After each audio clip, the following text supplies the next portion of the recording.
Rona. Sorry, di mo na ako makakapasok. Dami kasing problema dito sa bahay eh. Oo, okay lang ako. Huwag kang mag-alala. Salamat sa pagtawag ah. Knock-knock. Colleen, nasaan ate mo? Colleen.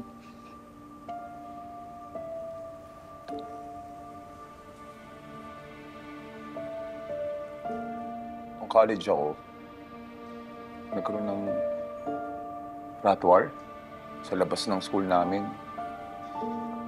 Medyo gabi na rin nun. Wala na masyadong tao. May nabaril ng sumpak. Patay. Takbuhan lahat. Ano ko, natulala ako, natakot. Hindi nakatakbo. Ako na pagbintangan. Oo. May nagturo pa nga sa akin eh. Pero inosente ako. Sinabi ko lang yung totoo, napadaan ako doon. Yun lang yung ginawa ko. Pinanindigan ko ang katotohanan. Yun lang din ang gawin mo, Colleen. Kahit ano pang diin nila sa'yo, lalabas at lalabasin ang totoo. Okay? Ha?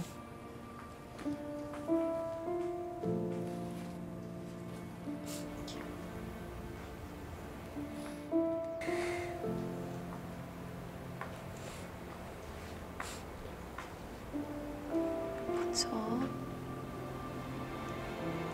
bakit?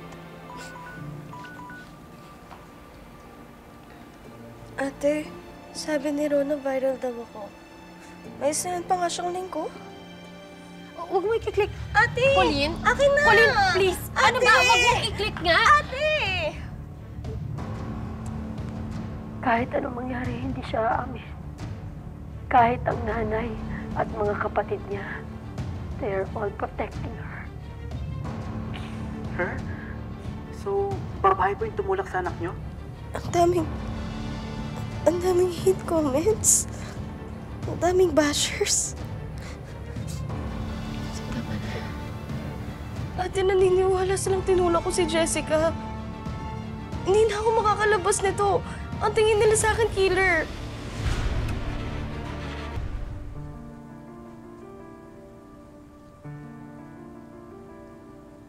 Bunso, naiintindihan kita. Pero kumalma ka. Pinagdaanan ko rin yan. Yung nababash ka kahit wala ka namang kasalanan. Pero Bunso, huwag mo silang pansinin. Huwag ka magpapa-apekto. Ate, yung sa'yo kasi scamming issue lang yun eh. Eh sa akin, lahat sila tingin sa akin killer. At hindi ko naman ginusto yung nangyari kay Jessica eh. Hindi ko rin naman gusto na wala na siya dito.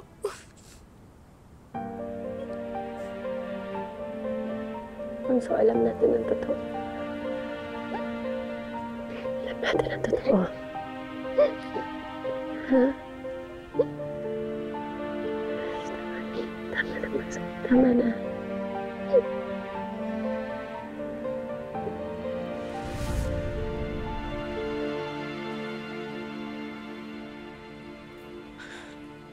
Ayaw bumaba ni Colleen.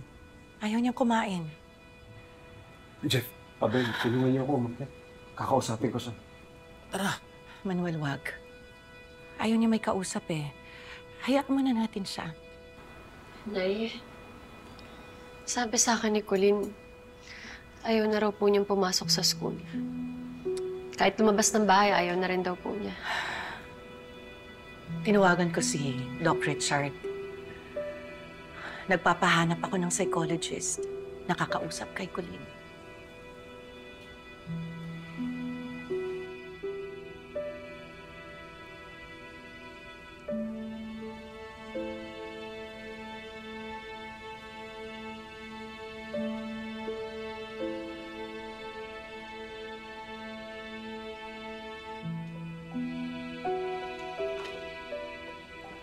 Pare, hindi mo ba talaga nakita kung anong nangyari bago nabangga si Jessica? Wala talagang nakakita sa amin, pre. Teka, pinagdududahan mo ba si Colleen? Hindi naman, pare. Ewan ko. Naguguluhan na ako eh. Parang naiipit ako doon sa dalawa kong anak. Siyempre gusto ko naman makamta ni Jessica yung hustisya. Pero si Hazel, si Colleen naman yung dinidiin eh. Alam, sa totoo lang pa rin, naniniwala ako sa sinasabi ni Colleen. Eh kaya alam pa paano kung biglang may lumabas na ebidensya o kaya may tumistigo. Pare, sabi kasi ni Colleen, naghihilahan daw sila. Tapos, nabitawan daw niya si Jessica. Paano kung sabihin nung nakakita eh, ang dating nagtulakan sila? Pare, yun din yung sinabi ni Colleen eh. Nagkataon, kapatid si Colleen mawala na rin sa buhay ko.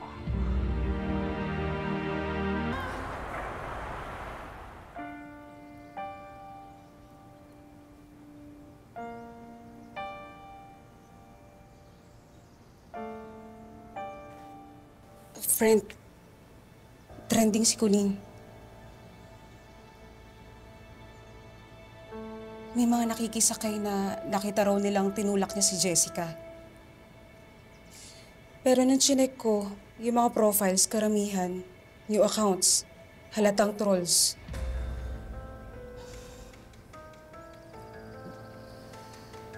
Sasagutin ko sila isa-isa. Malay mo, may isang nagsasabi ng totoo. Friend, please be honest with me. Ito bang paghahabol mo kay Colleen, part ng paghihiganti mo kay Felma? I'll be a liar kung sasabihin kong hindi. Pero deep in my heart, nararamdaman ko, tinulak ni Colleen si Jessica. Hindi ako titigil hanggat hindi ko napapatunayan yung inala ko na yan. Kapag napatunayan ko yun, umanda sila. Lahat sila. Lalong-lalo na ang Felma na yan. Bakit dahil si Felma? Anong kasalanan niya? Dahil ipinanganak niya yung taong pumatay sa anak ko. Yun ang pinakamalaking kasalanan niya. Parang hindi naman niya tatap.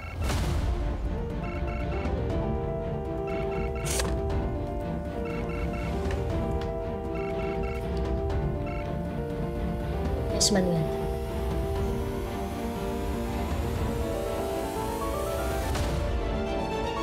Anong gusto mong pag-usapan? Yung pagsira mo kay Colleen sa social media. Hindi ko siya sinisiraan. Naghanap lang ako ng taong makakatulong para bigyan ng hustisya yung nangyari kay Jessica. Gusto mo lang saktan si Felma eh. Ginagamit mo pa si Colleen. At hindi siya ang pumatay kay Jessica! Bunso! Bunso! Bakit tama si Hazel? Tinulak ko si Jessica. Aminin mo, Ako, walang patutunguhan yung pag-uusap na yan. Iuwi mo na yung tatay mo. kung talagang naniniwala ka na hindi tinulak ni Colleen si Jessica at wala ka ni katiting na duda, sabihin mo, sa harap ng puntod ng anak natin, sumampa ka.